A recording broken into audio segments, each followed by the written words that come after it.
दरम्यान मराठा आरक्षणासंदर्भात सरकारचा नवीन मसुदा काय असेल तो आल्यानंतर राष्ट्रीय ओबीसी महासंघ आपली भूमिका स्पष्ट करेल असं अध्यक्ष बबनराव तायवाडे यांनी सांगितलं। तसंच सरकार ओबीसी आरक्षणाला धक्का लावणार नाही हे सरकार वारंवार सांगत असल्यानं आम्ही आश्वस्त आहोत असंही तायवाडे म्हणाले। आपल्यासोबत राष्ट्रीय ओबीसी महासंघाचे राष्ट्राध्यक्ष बबनराव तायवाडे सर, तुमच्या साखळी उपोषणाचा आज 4था दिवस आहे।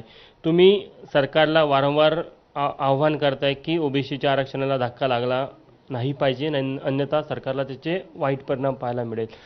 आता सरकार नवीन कायदा आणत आहे मराठा आरक्षण संदर्भात आणि त्याचा मसुदा तयार करण्याचं काम सुरू झालेलं आहे। कशा प्रकारे बघता तुम्ही?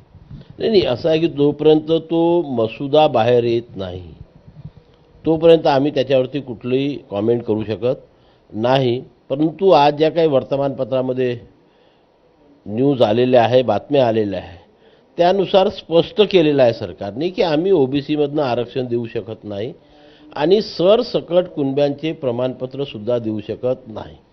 सरसकट हा जो शब्द होता हा परवाच आंदोलनकर्त्यांनी स्वतःहून मागे घेतलेला आहे आणि आजही सर्व वर्तमानपत्रामध्ये ज्या बातम्या आहेत त्याच्यामध्ये स्पष्ट म्हटलेलं आहे की आम्ही सरसकट कुणब्यांची प्रमाणपत्र देऊ शकत नाही।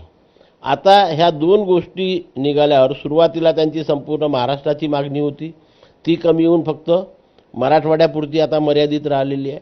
मराठवाड्याकरता शासन काय निर्णय घेते, काय विचार सुरू आहे त्याच्याबद्दल कुठल्याही प्रकारचे संकेत आम्हाला मिळालेले नाही आणि मग त्याच्यावरती आम्ही नजर ठेवून आहोत। मला एक सांगा की हैदराबाद गॅझेट असेल किंवा सातारा गॅझेट असेल, यामध्ये जर का आधीच कुणबी नोंदी असेल तर त्यासाठी नवीन कायद्याची गरज आहे का की त्यांना ओबीसी प्रमाणपत्र मिळू शकतं? इथे जात प्रमाणपत्र काढत असताना वैयक्तिक कागदपत्र पाहिजे असते, वैयक्तिक नोंद पाहिजे असते। ती वैयक्तिक नोंद जोपर्यंत सापडत नाही, ते कोणत्याही गॅझेटमध्ये असो, कुठल्याही गॅझेटमध्ये असो, तुमच्या नवीन कायद्याची काही गरज नाही। ज्याला आम्ही कोतवाल पंजी म्हणतो त्याच्यावर असो किंवा तुमचे आजोबा पंजोबा शिकले असेल तर त्या शाळा सोडण्याच्या दाखल्यावरती असो, कुठल्या तरी याच्यावरती ती नोंद पाहिजे। तशा प्रकारची नोंद नसेल तर विना म्हणजे कागदपत्राचा पुरावा प्रमाणपत्र द्या हे सरकार कसं म्हणू शकते? कोणीच म्हणू, मग सर्वांसाठी ओपन करावं लागेल काय?